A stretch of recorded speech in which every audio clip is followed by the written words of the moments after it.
Let's see how to generate a QR code using Python. దీనికోసం ఒక Python external లైబ్రరీని use చేస్తున్నాం called QR code. Import QR code. But నాకు ఇక్కడ QR code దగ్గర error చూపిస్తుంది కదా, ఎందుకు అంటే ఈ లైబ్రరీ నా సిస్టంలో ఇన్స్టాల్ అయ్యి లేదు. సో దీన్ని మనం ఇన్స్టాల్ చేసుకోవాలి. టెర్మినల్ ఓపెన్ చేశాను.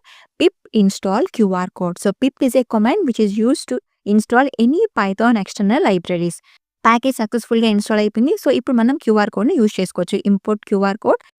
సో డేటా అనే ఒక వేరియబుల్ తీసుకుందాం. డేటా ఈక్వల్ టు ఇక్కడ ఏదైనా website link, any channel link మీరు ఏదైనా ప్రొవైడ్ చేసుకోవచ్చు. మీరు దేనికైతే క్యూఆర్ కోడ్ జనరేట్ చేయాలి అనుకుంటున్నారు. సో నేను ఇక్కడ మన Python buzz YouTube channel link provide చేశాను. దెన్ క్యూఆర్ అనే ఒక వేరియబుల్ తీసుకుందాం. QR equal to QR code dot make. So make is a method which is use to generate a QR code. And ఇక్కడ డేటాని pass చేసాం. So ఈ లైన్తోనే మనకి QR code అనేది జనరేట్ అయిపోతుంది. అండ్ ఆ జనరేట్ అయిన క్యూఆర్ కోడ్ అనేది క్యూఆర్ అనే వేరియబుల్లో స్టోర్ అయి ఉంటుంది. రైట్. సో ఇప్పుడు ఈ క్యూఆర్ కోడ్ని ఇమేజ్ లాగా సేవ్ చేసుకుందాం. QR dot save. Save is a method which is use to convert that QR code into an image. So ఇక్కడ మనం ఏదైనా ఇమేజ్ నేమ్ ఇవ్వచ్చు. నేను ఇక్కడ పైథాన్ బస్ క్యూఆర్ కోడ్ అనే ఇమేజ్ నేమ్ ఇచ్చాను. Dot PNG.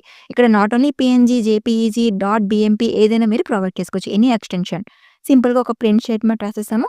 అండ్ ఇప్పుడు రన్ చేస్తే మనకి ఇమేజ్ క్రియేట్ అయింది చూసారా. అండ్ ఇది ఓపెన్ చేసి చూస్తే మనకి క్యూఆర్ కోడ్ కూడా జనరేట్ అయిపోయింది. రైట్. సో ఇప్పుడు దీన్ని స్కాన్ కూడా చేసి చూద్దాం. నేను స్కాన్ చేశాను. నా యూట్యూబ్ ఛానల్ లింక్ అనేది ఓపెన్ అయిపోయింది. సో ఇంత సింపుల్గా మనం క్యూఆర్ కోడ్ని జనరేట్ చేసుకోవచ్చు.